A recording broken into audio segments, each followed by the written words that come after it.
This is Gemara in Yoma Daf Pei Aleph. All the learning should be as chos for Shlema from Anav Vega Chaim and Sarah. Shalom Tzvi ben Reizel Sar Baskenan Delit Basim V'Schei Shalom Ben Delit Parents the Shavlei Shom Basnami Vashavi Yushan Shmuel and Dila. Tina ben Chaim Reizel Melchai Vasin Lebrach Vasav Musa Din Ina Vashin Mendel Tzvi ben Pei Gemara V'Chalat Shon and Zil Huva. Rivka Bas Vashav Del Zib ben Michal Esther Besok Shar Chali Yisrael, as well as a chos Shirach for Atalei Bas Ita, as well as Yishal Chaim ben Devaira. We pick it up on the bottom of Pei Amid Aleph. Excuse me, one more time. We pick it up on the bottom of Pei Amid Beis, and we started a statement of Rish Lakish yesterday. We're in the middle of discussing what is considered an achila, what is called an eating to obligate you for eating, God forbid, on Yom Kippur. Said Rish Lakish, and we'll pick up from there one more time, 6 lines on the bottom. Someone who eats, and achila gasa, he stuffs his face, there's no room, but he keeps on shoving in the food. Potter, of course you're not allowed to eat, but you're not chayiv the curries, because the curries is only my time. Says the Gemara, what is the reason? It says in the pasuk that you should afflict, that you have to afflict yourself with old food. When you're mazik, when you harm your body, that is not called a form of affliction, and therefore it's not going to be something that will obligate you for eating on Yom Kippur. Amar Rav Yirmiyah says, Rav Yirmiyah Amar Rish Lakish, Zar Sha'ichel B'Tshuma Achile Gasa Mishal Misakarim V'Inem Mishal Mizachaymesh. A very similar din, says Rav Yirmiyah, if a Zar, a non-Kohen, eats Tshuma, so normally you're chayiv a Karen and a Chaymesh, the principal and additional fifth for causing the Kayanim to lose. Says Rav Yirmiyah, the name Rish Lakish, no, you're not chayiv that additional fifth. For what reason? Because it's not called Hana. You only chayiv on that fifth when you got hana. Since it's achila gas, that's not called hana. Ki oichel, it says that when you eat prad lamazik, when you damage yourself, you're not called eating. And Amar Rav Yirmiyah, a third statement in the last line, Amar Rav Yechon, Zar shekoyis is moving along to Pei Aleph. Amid B, Amid Aleph, excuse me, a bit of a larger daf. Says Rav Yirmiyah, Zar shekoyis sarim shal truma v'shalim zakayin, excuse me, vein v'shalim zachaymesh. Again, you chew grain, you're chayiv the karen, the principal, but not the additional fifth. What's the reason? Ki yoichel parat lamazik has to be called an achila, an eating, and if you're mazik, you're damaging yourself. It's not called an eating. Amar Rav Shizbi, Amar Rav Yechon, Zar shebola jizvin shal truma v'yikion v'achlan acher rishon v'shalim karen v'chaymesh eina ein v'shalim elad me'etzim l'rishon belvad. If someone shoots of a truma, and then he throws it up, he sticks it up, and he now lets out these plums, these shizifin, the plums of truma, so it comes at a very unique halacha, and someone else eats them. Again, one person swallows it all. I'm not saying this is normal. He throws it up and someone else eats it. What's the halacha? The first one, please, the karen and the chaymish. What reason? Because swallowing something is a form of achila, so yes, bichai have obligated the additional fifth. But the second one only plays like the value of the firewood, because it's not called actual ha'anah. Says the Gemara,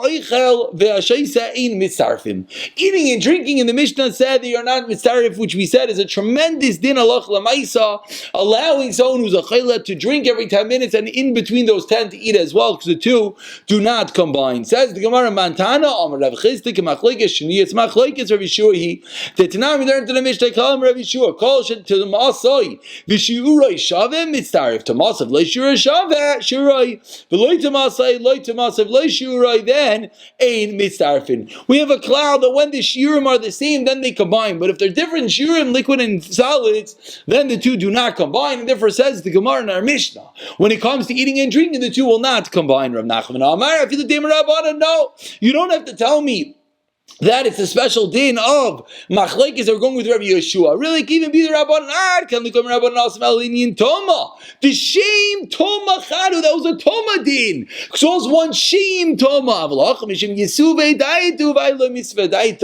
The point by us of Yom Kippur is a unique halacha, like we keep seeing of Miyusva Daita, settling your mind, and food and drink do not combine in that quantity, in that relationship, in order to settle one's mind. Similarly said Reish Lakish Machlekes Shnui of Rav Yeshua. Reish Lakish first suggested that it's like the previous Machlekes, we're going with the opinion of Rav Yeshua. The Tanakh, Klalam Rav Yeshua v'chulu. There's a cloud says Rav Yeshua Rav Yechon Amar Afilu Temer Rabbanon, and that Rav Yechon responded, no, we keep it to the Rabbanon for the same reason, like we just said a moment ago. And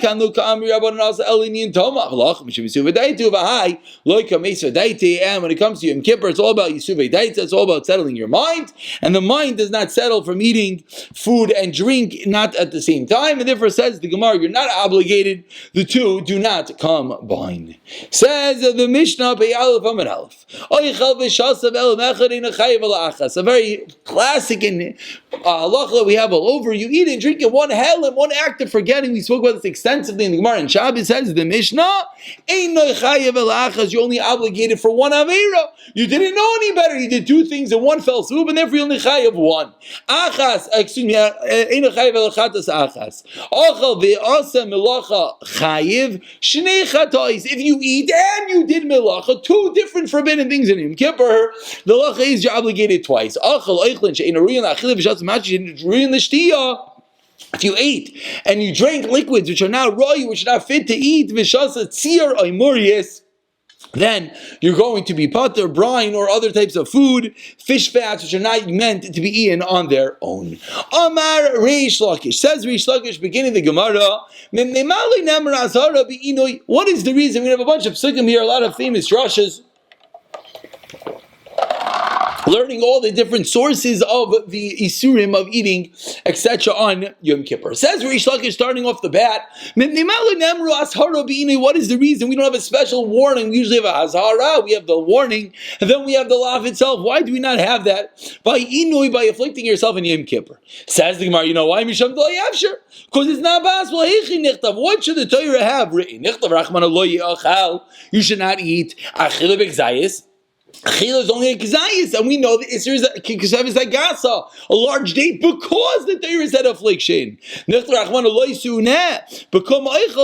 sounds like to get up and eat, and therefore says the Gemara, we are a bit stuck. There's no other way to write it, and since there's no other way to write it, therefore, said Reish Lakish, that is the reason loy afshar, but there is considered as hara. It's as if the Torah did write a warning. Like we find elsewhere.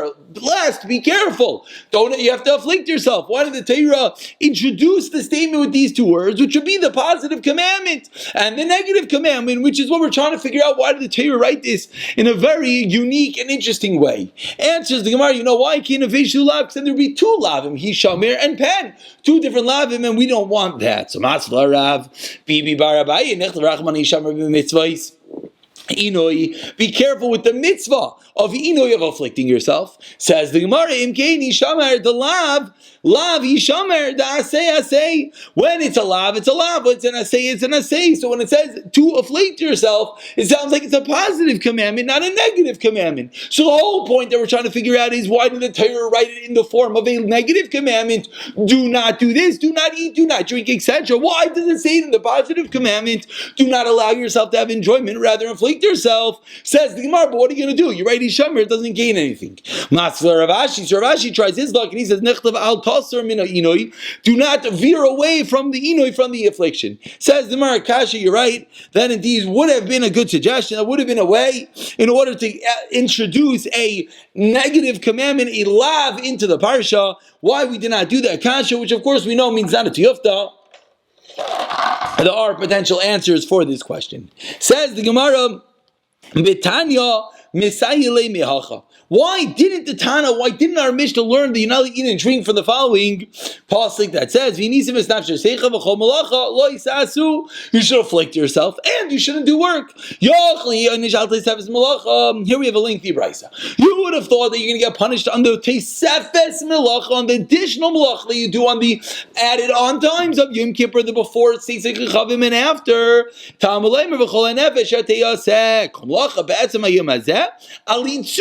You only chayav when you do malacha, when you do work on the actual day itself, but not on the added on parts, the teisefes of the day. Says the Gemara, okay, let's try attempt number 2. You're right, fine. Maybe there's no karis on teisefes, on the additional, doing work in the additional times. But on the teisefes of inoi, if you don't afflict yourself extra, if you don't stop eating a few minutes early, then maybe you should get karis.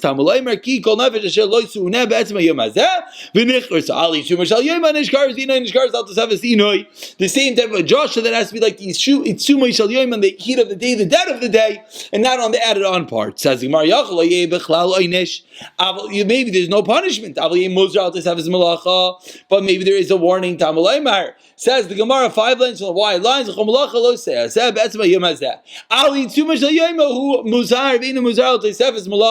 Again, there's no additional warning if we're doing malacha on the additional part of the day. Again, we're basically going back and forth, finding out and trying to figure out how far does the restrictions on eating and on malacha go? Do they extend even into the Tosefes, even into the additional times when we add on to Yom Kippur? V'dinu, says the Gemara, I'll quote you a kalva chaymer. V'dinu umam malacha, when it comes to malacha on the last and medium wine. Shabbos and Yom have the same Isser Malacha as Yom Kippur, and yet Einoi Muzar Aleo. There should be no din hazara, no warning on the eating on the extra Tosefes times of Yom Kippur.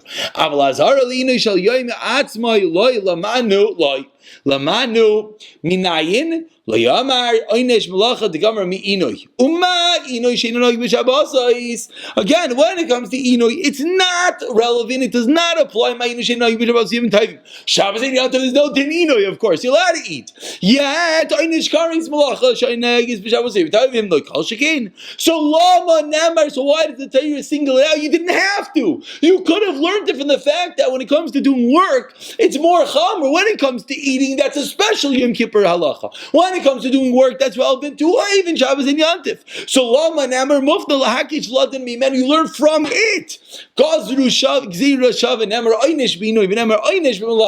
There's an actual word einish because we did not need to equate the two. Or is there, just when it comes to malacha, the only time you get punished is if you have a hazara, if you have a warning prior. Is here unless there's a warning, a bit of fancy footwork, but again, for the equation and to equate the two to each other, that's what it's coming to teach us, that you're only going to be obligated if there was a hazara, if there was a warning prior. Says the Gemara, not so fast. I can ask a question on your kalva chaymer. Is there ever a case that you're allowed to eat? Of course not. Eating is categorically forbidden. But is there ever a case that you can be allowed to do malacha? The answer is yes. So therefore, maybe you should not be able to learn from melacha. Rashi over here points out, I thought it was Rashi. Yeah, no, it is. Excuse me, it is not a Rashi. Says the Gemara, so what is it? Mufna leaves it over. Ma melacha oynesh ve'izir af oynesh af inui oynesh ve'izir. So from the fact that the two are going together, says the Gemara, comes out very clear. There's both an oynesh, the punishment, ve'izir, and a warning, both by eating and by doing malacha on Yom Kippur. Ikel mifrach, says the Gemara once again, it's not so clear. Ma melacha shkeina yagis b'shavos v'yem tayvim. Timer Malach is more chamer. It's even relevant on Shabbos and Yom Tov. Amar Avina Aitana etzem gamar mufna dilay mufna. Now, where is it extra?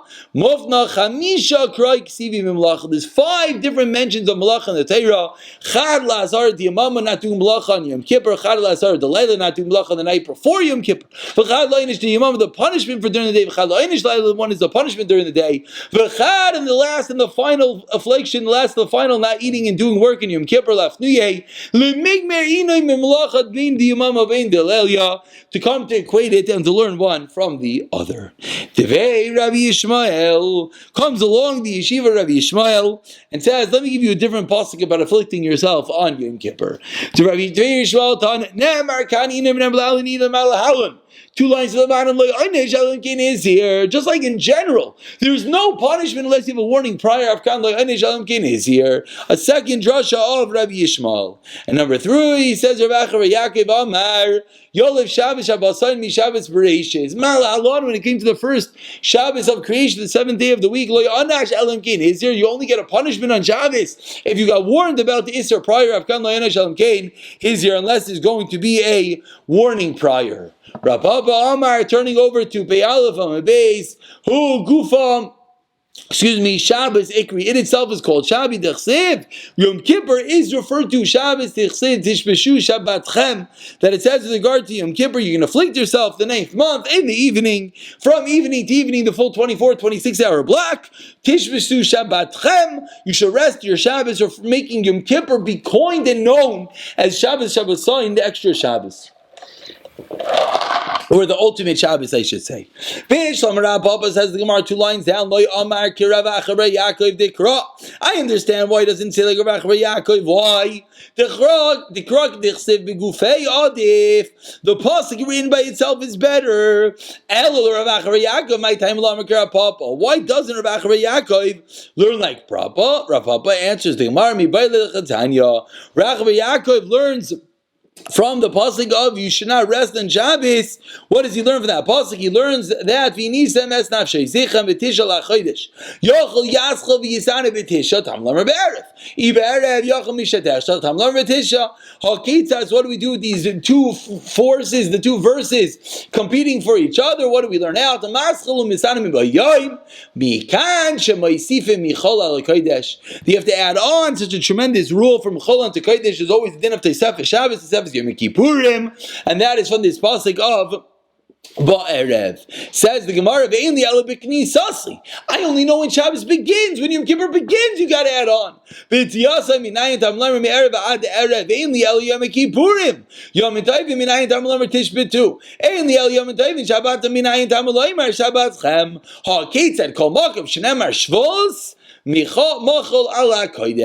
Such an important rule, something that we discussed the other week in the yeshiva, that we always have to be careful and cognizant that you cannot do malacha until the wire. You cannot look in the calendar and say, Shkia is at 7:37, okay, I'm going to do malacha until 7:36 and a half.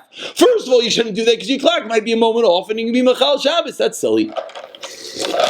Second of all, the reason why you can't do it because it's a din of Tosefes. You have to add on to Shabbos, and like we're seeing over here, you have to add on to Yom Kippur as well. Says the Gemara, Vitana de Etzem he hai betishal achodesh me'avalei. What does do with the pasuk of the Etzem? Yibarlech tani rachia bara midifti tani rachia bara midifti v'nisem es nafshei seicham betisha. You should afflict yourself on the 9th. Such a famous Josh of betisha misanin. You don't want to fast on the 9th of Tishrei v'alaveser misanin. You fast on the 10th is Yom Kippur. Elalei melacha kol oichel v'shaisa b'chi malavakasav kilu isanet shiva asiri. It says if you fasted both on the 9th and the 10th, that's why the pasuk went out of its way to write it that way. You don't actually fast on the 9th, but eating on Erev Yom Kippur is tantamount and paramount to fasting on Erev Yom Kippur as well. A bit of a difficult concept, not for now. Mirz Hashem, closer to Yom Kippur. And we wrap up for today. We're about 10 lines from the wide lines on Pei Aleph and Beis, quoting the Mishnah that if you eat foods which are not fit for eating, then you're not chayiv karis. If you chew up peppercorns, potter, you're potter. You chew up ginger, you're as well potter. The basic premise being these are not considered foods, and therefore there's no issa deraisa karis to eat them on Yom Kippur. Meisvei asked the Gemara, is pure yoy. Any idea she eats machalu? Do we not know that it's a tree? What is it that you're teaching us? It's machal each a tom each a bir yishaveh. It's a tree that the tree and the fruit taste the same. This is the peppercorn. So we see the pilpulin in peppercorns is chayav in arla. And Eretz Yisrael is not lacking in anything. So what do we see from here? We see peppercorns are obviously edible, as this is the example given by the pasuk to show that Eretz Yisrael is not missing anything. If this was an inedible item, that would be a pretty silly example. Says the Gemara, no, it is edible. When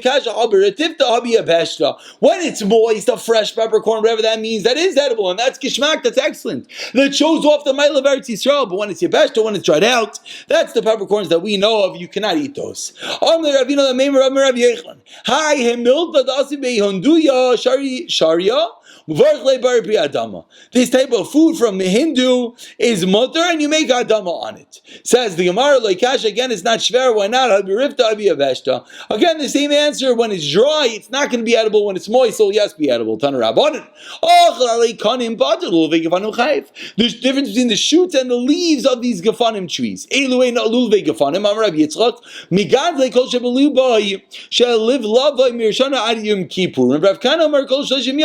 So we see it's a bit of a machlekes, because if you hold that it's only going to be edible from Rosh Hashanah to Yom Kippur, that's going to prove me if you picked it before Rosh Hashanah, it's not edible, not like the first brayso. Tani kivos there. We have variety. We have megadloch ali kanim pater velule yavanim chayiv eiluein lule yavanim kol shalevdom Rosh Hashanah v'ad Yom Kippurim. That's going to be have this din of oichel. Whereas if it came from before, then it will not have a din of oichel. And actually, I was going to say we'll pick it up. Let's just finish the end of the Gemara. Shas and tzira amori is pater. We said in the Mishnah. If you eat brine, you eat the fish gunk, you're potter. It's not called achila. You're not chayiv in Yom Kippurim.